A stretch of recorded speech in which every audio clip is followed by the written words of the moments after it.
And so what this is showing you is the blue blocks are income available for each year through to age 100, and the black line that runs along the top is his required expenditure for each year. Blue is good, it means there's sufficient income to meet his expenditure for that year. Red is bad. So what this is telling us is if this guy lives to 100, he's actually going to run out of income in those last few years. Now, let's just get one thing out in the open. People quite often say, 100? Why would you want to? I'm not going to live to 100.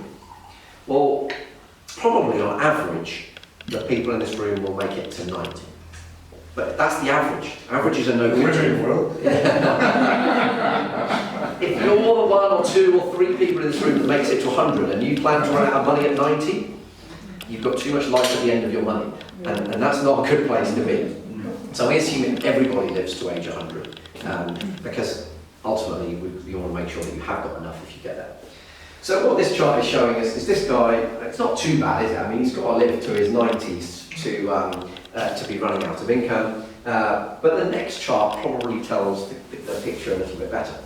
So this chart then is what we call the liquid assets chart. This is how much he's got in his investments. So cash is yellow, orange is investments, brown is pensions. So this guy's organised. You know, he's got a good chunk of money in pensions, he's got a good chunk of money in shares and ISAs, he's got over £500,000 sat in cash. You know, if you met this guy, you'd go, he's sorted, isn't he? Looks pretty sorted. But you'll notice the reason he runs out of income towards the end of his life is because he spent it all. So this is the early warning sign. This is the sign that's saying, well, actually, we keep going like this, and you haven't got enough. The great thing about lifetime cash flow forecasting, though, is that we can then start to model different scenarios. So one of the things we can do is we can say, well, okay, if you followed our advice, this is what it would look like. So this is not taking any more money off him, it's not changing his lifestyle at all, it's just reorganising what he already does. So let's look at the income chart first. You can see that we've eliminated that red bit there, so that's good. So if he just follows our advice, then we've eliminated that risk of him running out of income. But it was only in the last few years, so that you'd argue that wasn't too difficult. The next chart again tells a better picture. So with these charts we eliminate inflation, so we're looking at growth over and only growth over and above inflation because it means that we're talking about money in today's terms, so it means that you can quantify that money better. So this person, following the advice that we put together in the plan, was able to see that even if he lives to 100, his children would inherit an additional £1.4 million in today's money. So that makes it fairly compelling, but what it does is it allows him to see the impact of different decisions. And lifetime cash flow forecasting just allows you to make better decisions as a result of that. So for example, what it also allows you to do is to create things like a bucket list income, something that we design for clients to say, well, okay, you've said that you want to do these trips and you want to do this and this is important and you want to be a member of these golf courses and etc., etc.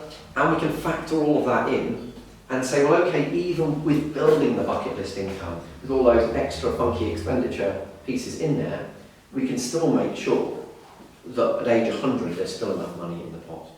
And of course we can model lots of different scenarios. What if you end up in a care home?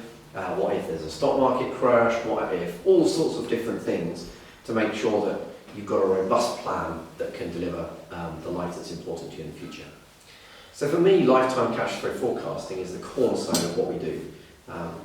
It's just so powerful because it cuts through all of the complexity, allows you to see really what is in store for you in the future. So that for me, with regards to retirement planning, is really important. I'm going to give them the nod now to say that we can have some desserts soon. Charlotte? Okay, great. Excellent. The key to all of this is assumptions, isn't it? Absolutely.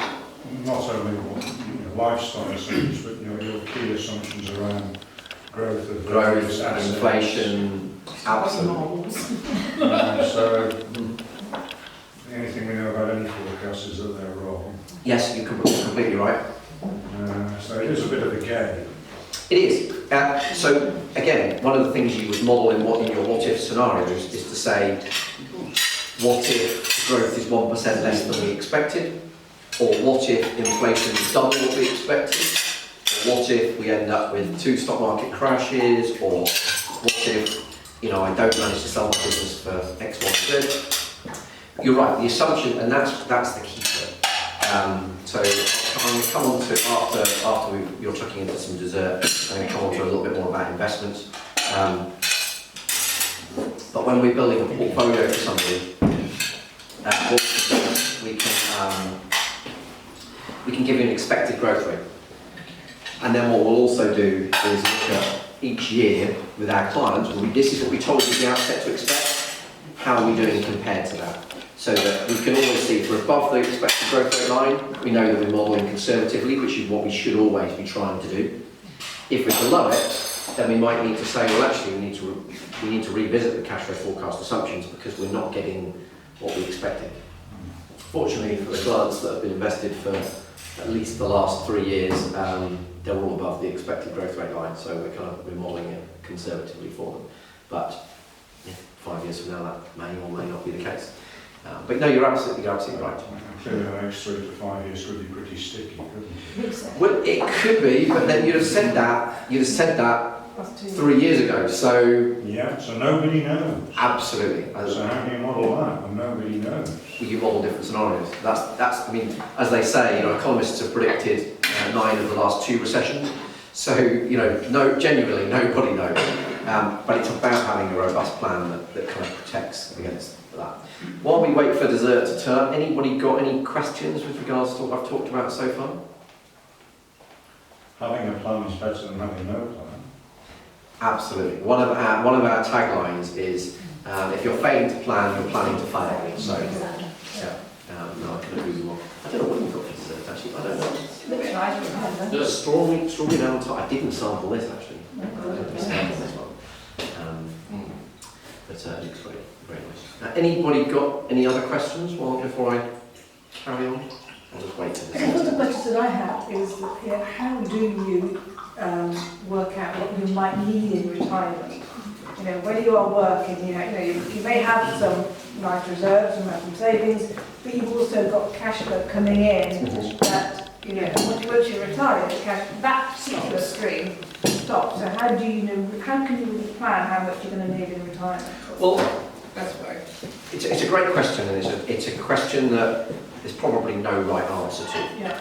I think, so what we would start, it depends on where you are in your financial journey. Yeah. If somebody's in their 30s, we'd be saying, well, you've got all of these expenditures, we know that school fees are going to stop, and we know that the mortgage is going to stop, and we can factor in a few extra bits to start, but essentially, you'd model it in a quite a basic way like that.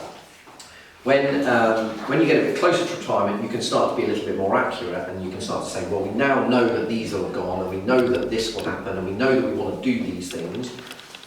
So you can start to be a bit more specific. But then, again, you might say, well, actually, what if that we're wrong? What if we need an extra 20 or an extra 50,000 a year because we get the hang of this travelling thing, and we really want to go crazy for 10 years.